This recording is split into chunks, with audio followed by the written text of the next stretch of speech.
So hello everyone, good afternoon from the UAE and welcome to the Financial Inclusion Week's virtual panel session titled The UAE's Approach to a Digital Public Infrastructure. My name is Reem Naimi and I will be moderating today's panel discussion. Now, this session will mainly focus on understanding the UAE's very pioneering approach to developing a digital public infrastructure. And not only that, we will be focusing on its role in enabling a more inclusive, secure, and efficient financial ecosystem.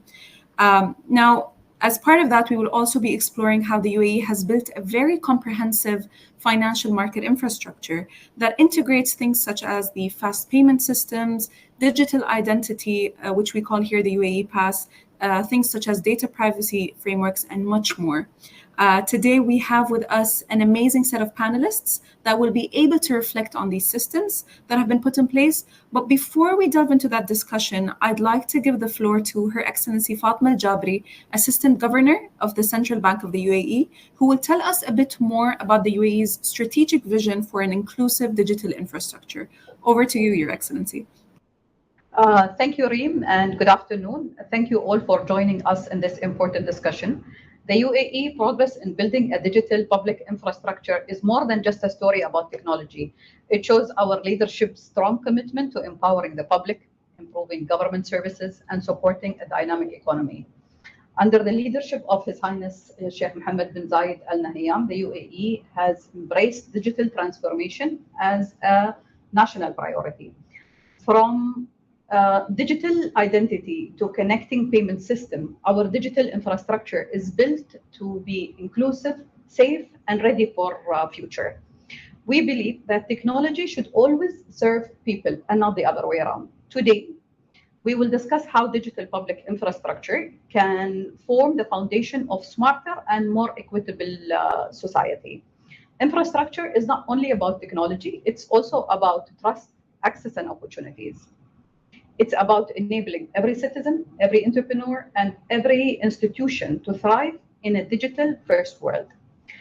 I deeply invite you to engage in the discussion, challenge the assumptions, and imagine what's possible when digital ambition meets public purpose. Let this discussion serve as a catalyst for innovation, partnership, and progress.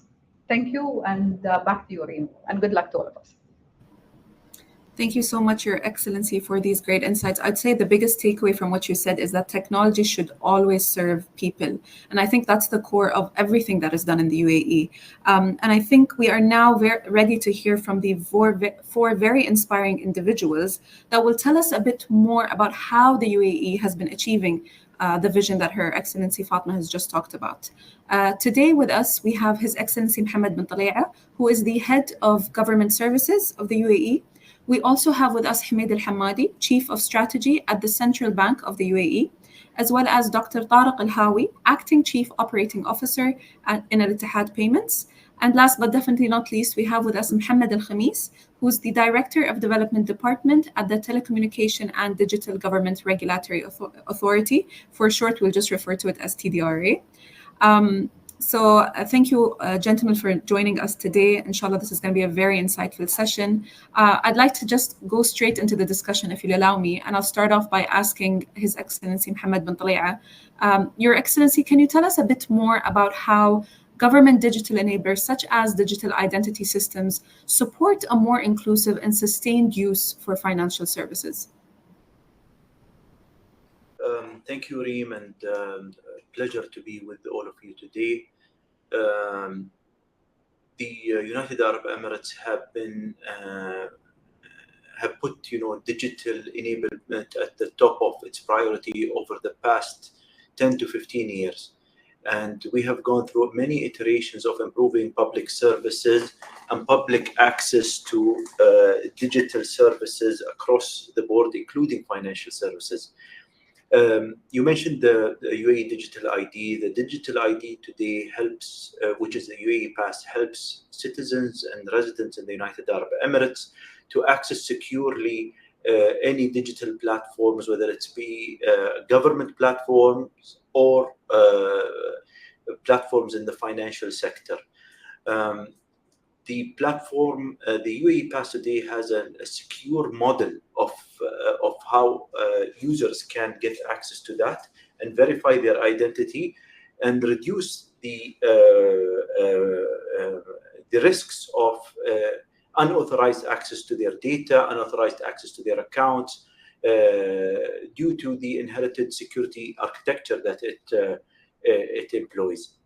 The reason why the UAE went down this route with the unified digital identity solution, first of all, is to introduce convenience to everyone, which is to simplify the way people manage their user accounts online. So today, nobody needs to remember any password or username for any website in the government and some of the financial services that are using UAE Pass today. Second thing, they don't need to manage or change their password from one time to another, just like other websites. They don't need to remember different usernames and passwords. And then it's one access to all websites. This allows people who are non-technical savvy to be able to access these systems, including individuals who are unbanked today that can get access to platforms identified securely to make financial transactions online. This is in summary. I will leave for more details with my colleagues also. Thank you so much, Your Excellency. I think you got it spot on that digital enablers have, been utilized really to introduce convenience and really to simplify processes, especially for individuals that don't have the right background when it comes to, financial transfers and things like that. And I think now that we know a bit more about the digital infrastructure, maybe we want to know more about the role of the financial infrastructure on this topic. So, Hamid, I'd like to ask you about the UAE's financial infrastructure. How do things such as fast payments or open finance support broader financial inclusion? Thank you, Reem, and honored to be here among everyone here. I believe the Central Bank of UAE plays a vital role in advancing the financial inclusion through a robust and inclusive digital public infrastructure. By building a comprehensive financial market infrastructure, the UAE ensures that all segments of society have access to secure, efficient, and affordable financial services. I believe Her Excellency touched upon a very important point that digital transformation is not only based on technology. And I believe here maybe we have I have three components that I would like to highlight. First, from a central bank point of view, is the policy and regulatory framework. First, now we are working on with our stakeholders on a national financial inclusion, financial literacy strategies to ensure all locals, citizens, and residents in the UAE have financial well-being. Second, regarding the financial market infrastructure, and you touched upon two initiatives of the central bank, part of the digital transformation journey. First one is ANI, which is launched by Central Bank. This system basically enables real-time, low-cost transaction across banks and fintechs 24/7. The other part, which is the open finance, or the other initiative, is the open finance, where Central Bank of UAE regulatory framework encourage data sharing, innovation, while safeguarding consumer rights and enabling tailored financial products for diverse needs. The third component that I would like to highlight is the consumer protection. I believe His Excellency, the Governor, yesterday in his remarks have talked about the first independent financial and insurance ombudsman unit in the MENA region, known as SANADEC, established by the Central Bank of UAE. SANADEC provides a clear mechanism for resolving complaints and safeguarding consumer rights. So together, these three pillars, I believe, form a resilient ecosystem that promotes financial literacy, expand access, empowers individuals to participate fully in the digital economy. Thank you. Thank you so much, Hamid. Hamid, I think you touched upon something very interesting when you talked about ANI. If I'm not mistaken, it's the one that promotes, a smooth and very seamless payment system. And that got me curious to know a bit more about that, which is why I'll ask Dr. Tariq Al-Hawi for the next question to tell us a bit more about fast payments, not particularly ANI, but maybe to tell us more about, the key design principles that go behind the UAE's fast payment systems, and how do they really play a role in promoting accessibility and trust as well. Thank you very much, Reem. Thank you for hosting me today. When we talk about fast payment systems, we need to go back to the program that the Central Bank of the UAE launched earlier, which is the Financial Infrastructure Transformation Program. The main goal of these programs is to move away from the legacy system, from the way that we used to do business, used to transfer funds, and introduce something that is totally user-centric, simple, achievable, very user-friendly experience.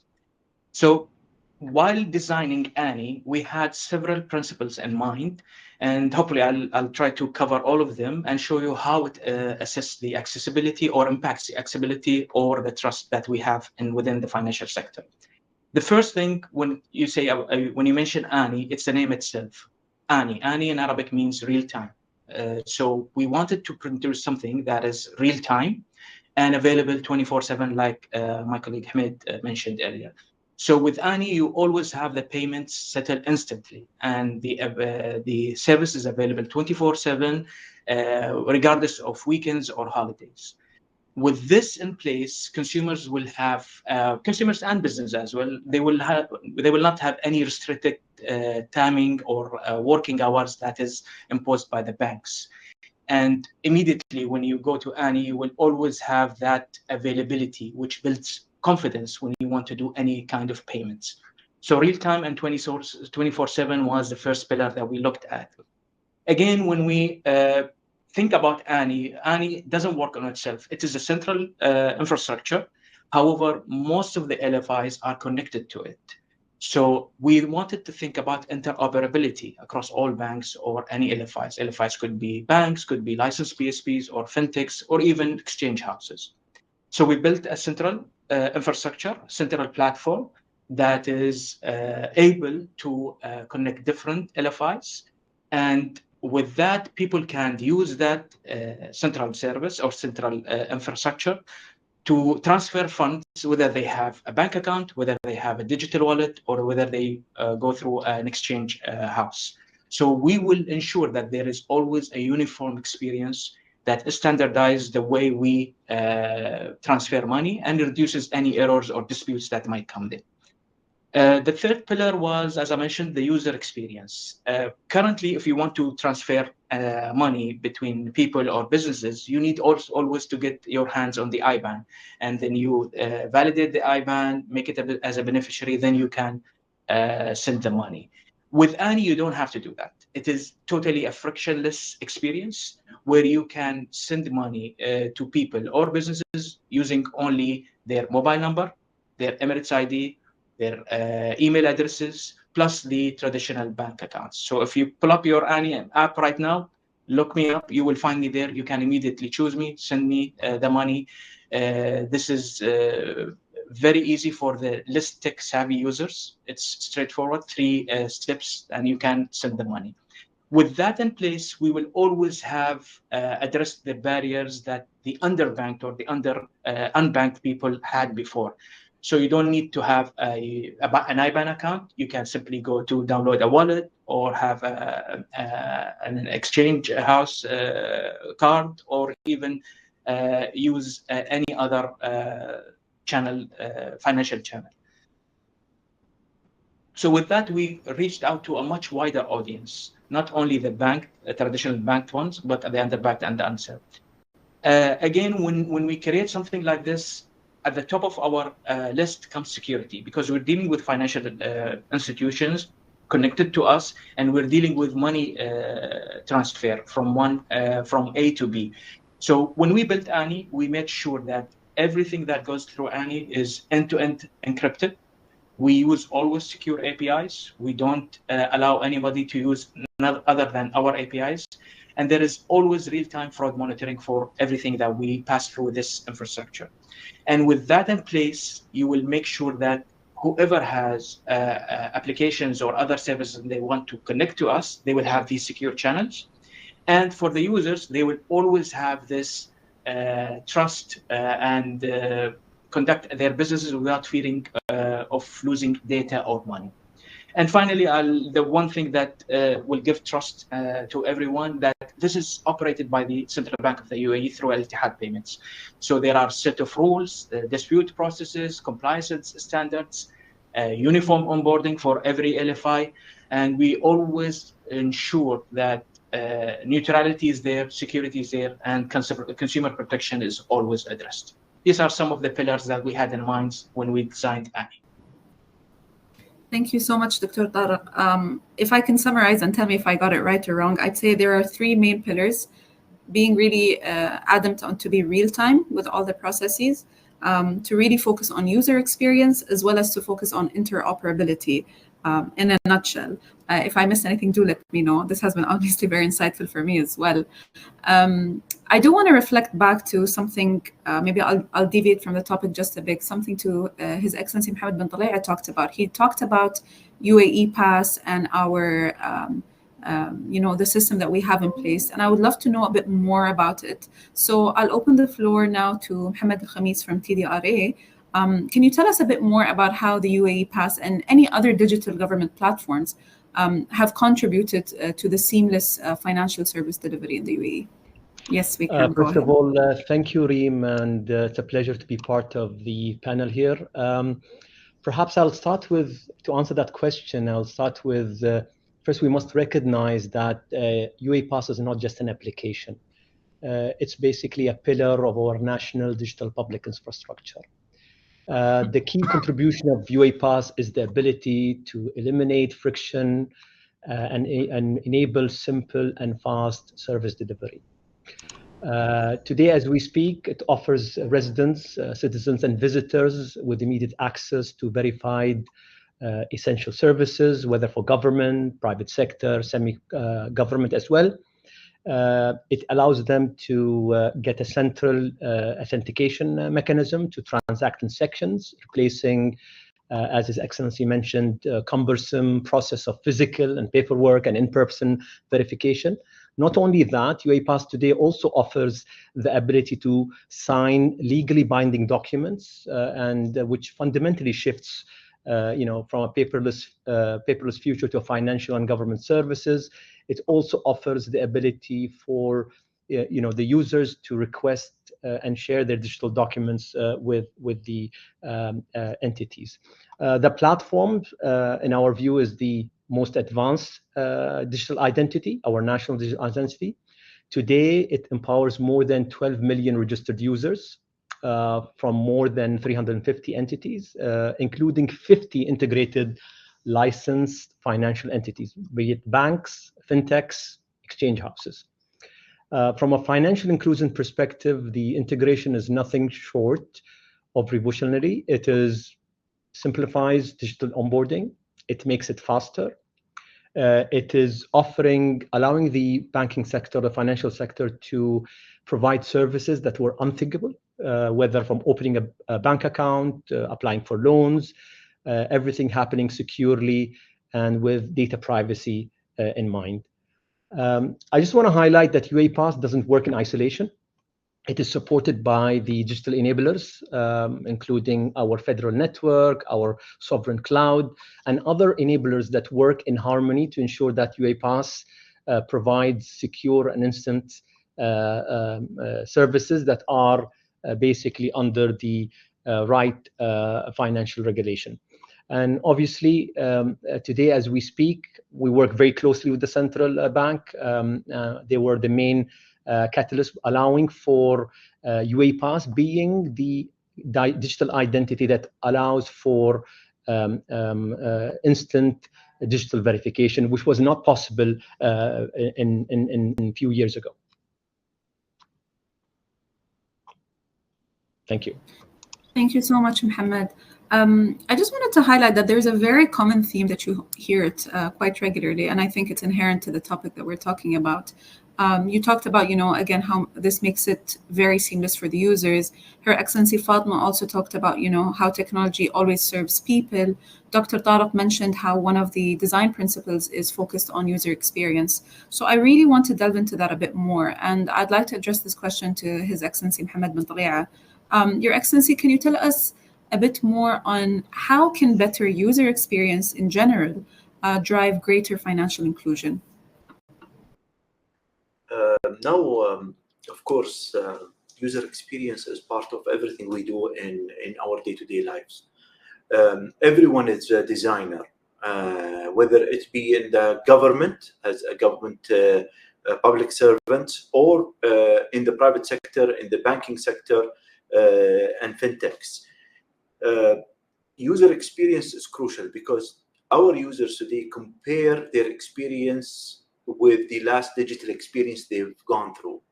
So any user that uses any system, they expect it to be as simple or more or simpler than any other system they tried in the past. And this kind of competition between design systems drive continuous improvement in design. Reem, if somebody doesn't design a positive, easy experience, they will fall behind and they will be left out of the game. And this is how important design is. It's a matter of surviving the system or getting out of it. And this is how we also, as a government, complete the private sector and the financial sector today. Because the enablers that we put together, the tools that we put, are part of a bigger design system that we look at. We look at the overall experience that we want each and everyone in the UAE to have, whether they be visitors or residents or Emirati citizens. And we want them all to have an equal access to digital services and financial services and have the ability to easily understand and navigate these systems. We have, a saying that we need to try it with elderly, we need to try it with people of determination, we need to try it with even youth. We have a lot of youth that today require access to these digital services. One major part, and I would say very crucial part of the way we work today in the UAE, is that the customers are part of the design process.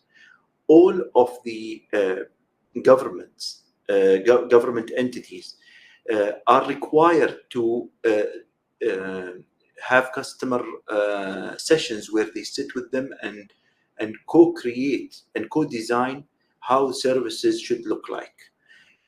This helped us actually design services that fit better with what customers need. And this is how we're able to move forward. And we also encourage and the private sector, banking sector, to do the same.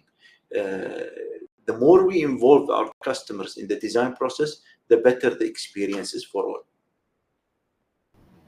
Thank you so much, Your Excellency. I think you mentioned something quite important. This session is all about having inclusive finance, but you've touched upon how inclusivity can be from the very beginning, from the design process to begin with, in order to ensure inclusivity at the very end.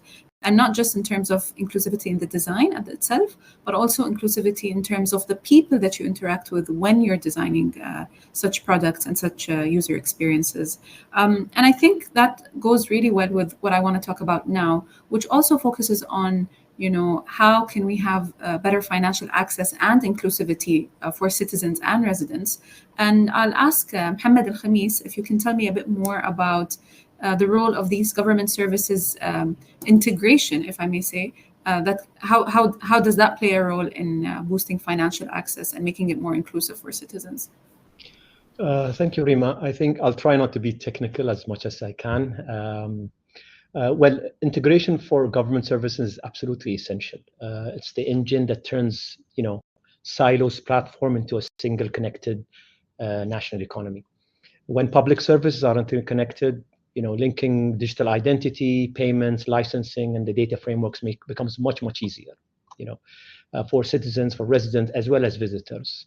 Perhaps I didn't mention earlier that UAE Pass today, as an example, is also accessible for visitors. They're able to create their digital identity and they're able to transact even when they are abroad. So just to go back to the question, with the interconnected systems today, through the UAE integrated government platform, as I mentioned, individual and can access multiple services using one digital identity. This reduces the barrier for entry.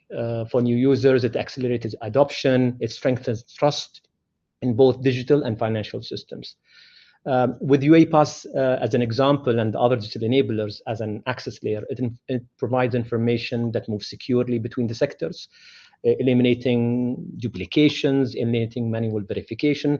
As His Excellency Mohammed bin Talal as well mentioned, we work very closely with the Chief Service Officer here in order to ensure that whatever we design here in the digital government also fulfills the requirements of the zero bureaucracy.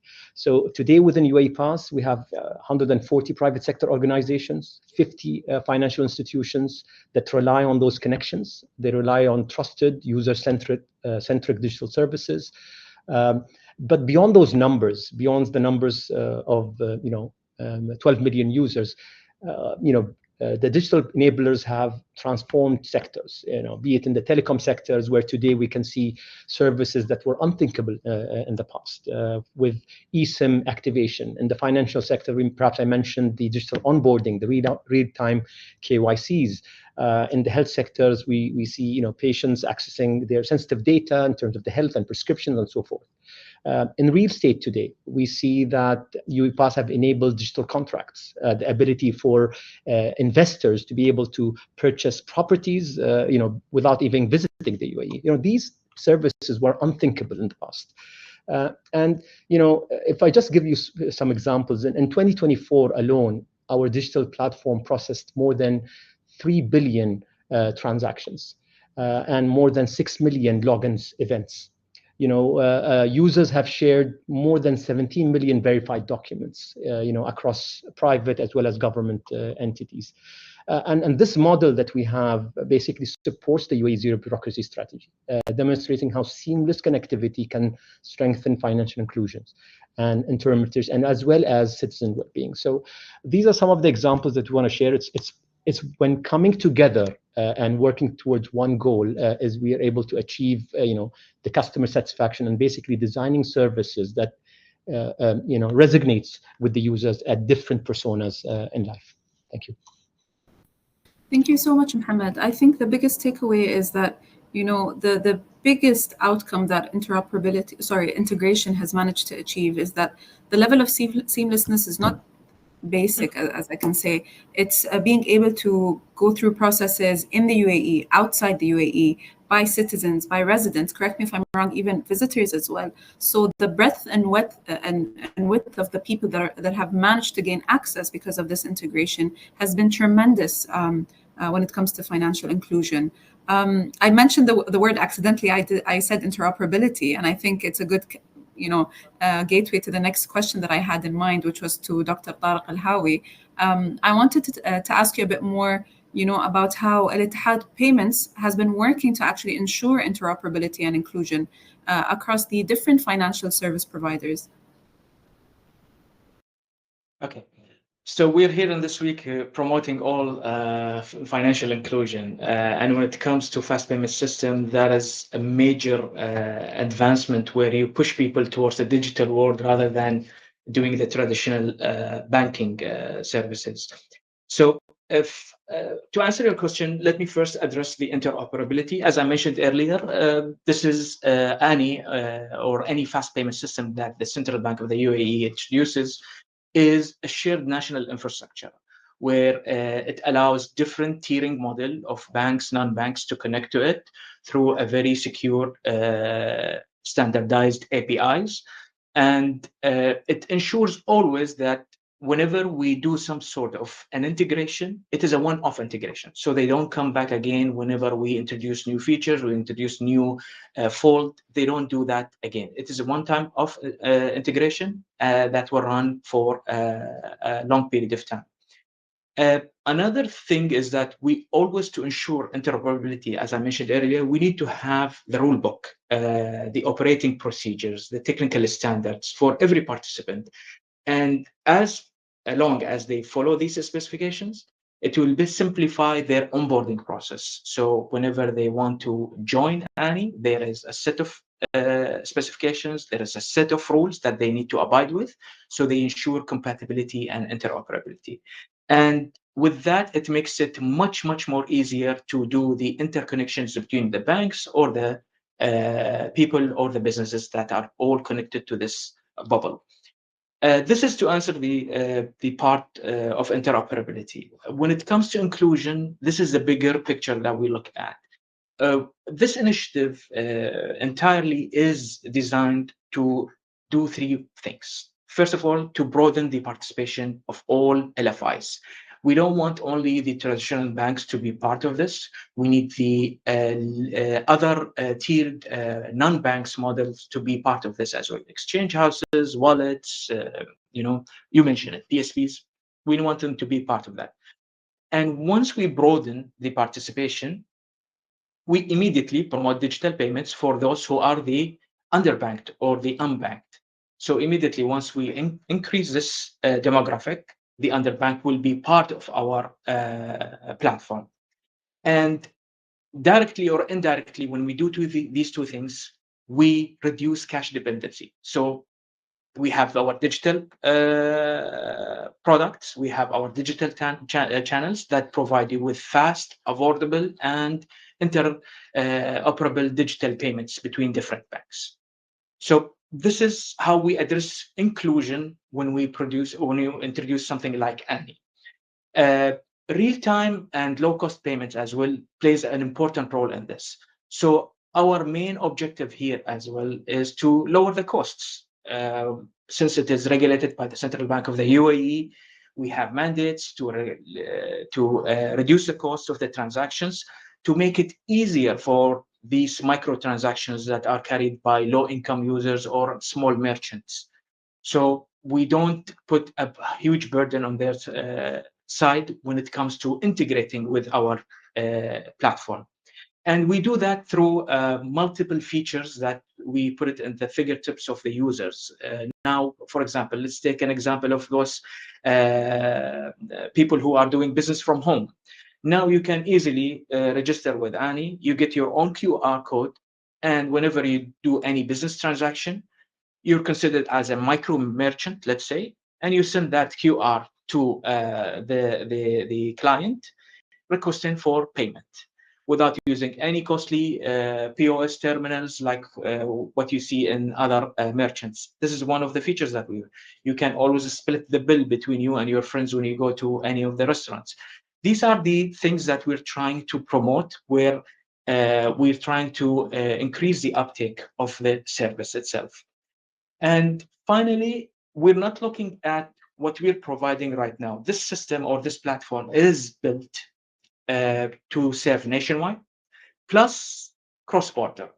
We know that a lot of our brothers and sisters who live here are coming from across the world. So they will at one point require transferring funds from here to their countries. So we designed the platform in a way that it can extend to regional and international schemes. So cross-border payments is part of our roadmap. And we are seeing multiple interests from different countries to join us on this platform. And the main objective of all of this, what we're doing here, is to promote cashless economy in the UAE. Thank you, Dr. Darab. And I think just to say that all, I'll try to say it all in a nutshell, that, in order to be interoperable at a big scale, you need to have a very solid foundation when it comes to, having the right operating procedures, having the right technical standards to ensure compatibility. And that needs to be fixed. But you also, what you mentioned is that the system is not rigid. You've played a huge role in being inclusive to, very different banks that cater to very different demographics, as well as putting in features that really promote international transactions and the likes of that, which makes interoperability very essential to the process of making, financing a more inclusive process. I've personally learned so much about the UAE's DPI journey through this conversation. I really hope the viewers have as well. And I know that a lot of our viewers come from very, very diverse places. This session is quite international in terms of the viewers that are attending it. So I'd like to ask Hamid Al-Hamadi from the UAE Central Bank, or Central Bank of the UAE, what lessons can other countries learn from the UAE's integrated approach to DPI? And if you can tell us more about its alignment with the financial sector strategy. Thank you, Reem. I believe, Reem, the UAE's journey when it comes to digital public infrastructure offers valuable insights for countries seeking to scale inclusive finance. And maybe if I can summarize the whole thing in 4 or 5 points. First is the Central Bank of UAE has embedded digital public infrastructure into its broader financial sector strategy, linking digital transformation with the national objectives for inclusion, resilience, and competitiveness as a country. Second is the regulatory innovation. We are in the Central Bank of UAE. We have designed our proactive regulatory approach, balancing innovation with risk management, and that has enabled fintech growth while maintaining the systematic stability. Third, maybe point, which is I believe everyone has talked about, which is the interoperability and collaborations. I believe the UAE's success comes from a strong public-private partnership and making sure as part of our DNA, as His Excellency Mohammed bin Tali'a have highlighted, we design our service and we are designer for the service of the financial institutions. Another important element, which is the human-centric design. I believe maybe everyone have touched on the user experience. We are prioritizing user experience, making sure that we are eliminating any bureaucracy, making sure the accessibility and trust. And by that, the UAE ensures that digital public infrastructure serves all residents and locals. And I believe the UAE's model demonstrates how digital public infrastructure can be scaled across borders, offering a blueprint for regional harmonization and cross-country collaboration. To summarize, Reem, in the essence, I believe the UAE's experience underscores the importance of integrating digital infrastructure with a strategic vision, regulatory clarity, and inclusive design to build a resilient financial ecosystem. Thank you. Thank you so much, Hamid. There you have it, everyone. I'd like to thank our panelists for this very fruitful discussion. You know, we've seen how things such as the UAE Pass, fast payment systems, and various frameworks that have been mentioned by our esteemed panelists play a monumental role in enabling a more inclusive and secure and efficient financial ecosystem. We have a few minutes to spare, so maybe I'd like to open the floor to our panelists, if you'd like to say a final few words, a few reflections that you may have on our discussion in general. If you'll allow me, Your Excellency Fatima, if you'd like to just share a few things.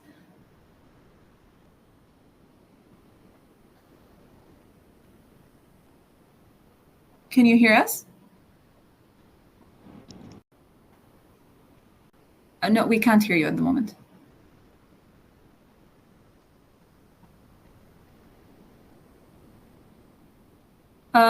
We can't hear you.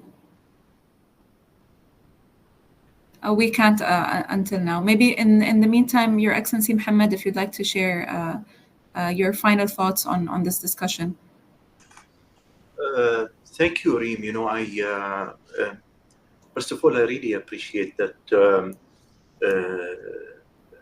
this gathering or this session was organized by Central Bank and the partners.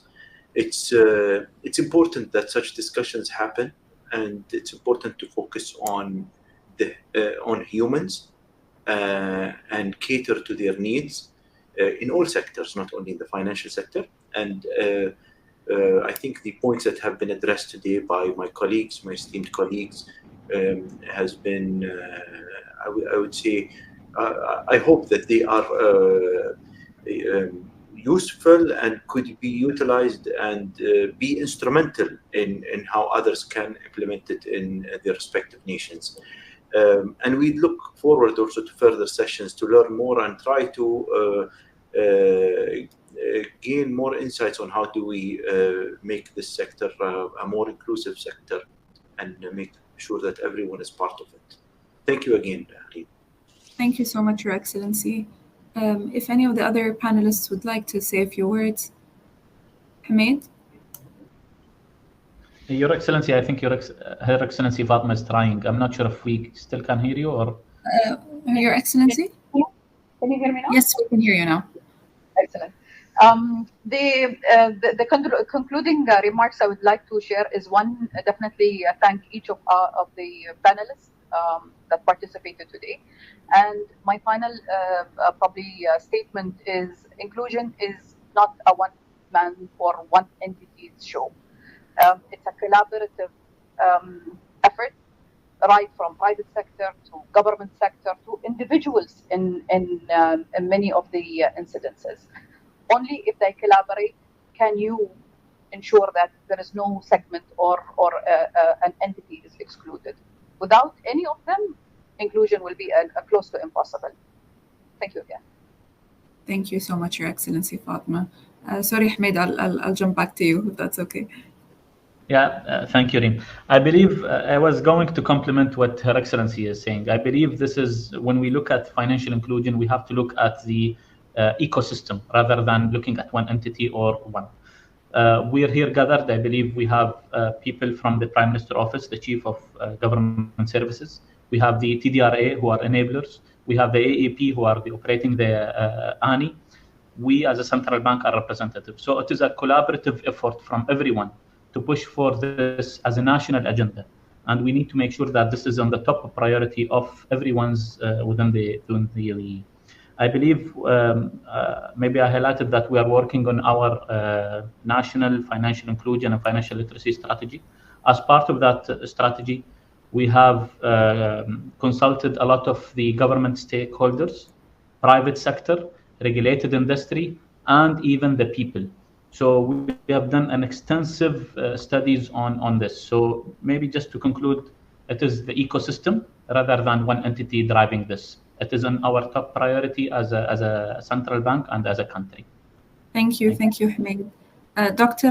Tariq, if you'd like to share something. I'm mindful of time, but I would love to hear from you. I'll be very quick. I couldn't say it better. Everybody mentioned that if you look at around the panelists here, the esteemed panelists, you'll see people from different backgrounds, with all having one goal in mind to achieve this financial inclusion. We have the same principles. We have the same motives. We always put the customer at the middle of our own, initiatives, thoughts, or anything that we bring into the picture. I do believe that this is a collaborative work that happens from not only the government, private, and SMEs that are working all together. If you look at this a few years ago, it was always in silos, but now you can see everybody coming to the same goal, and everybody is pitching with what they can have as enablers or as operators or as regulators. So this is a great mix, and I think we can achieve the inclusion by having this mix. Thank you so much, Dr. Tariq. Mohammed, we have a few seconds to spare if there's anything that you'd like to share as well. You're okay? Your voice is muted. I'll just say that our next chapter is to scale with intent, basically expanding on our interoperability and strengthening the public and private collaboration. I think whatever we do next is to improve people's lives. Thank you so much, Mohammed. And to our dear listeners, thank you so much for taking the time to listen from across the globe and being a part of this broader conversation worldwide. I know a lot of you have asked some questions and they should be addressed offline. We hope you had a very valuable session and we wish you a wonderful day or night wherever you are in the world. Thank you so much for this session, everyone. Have a great day.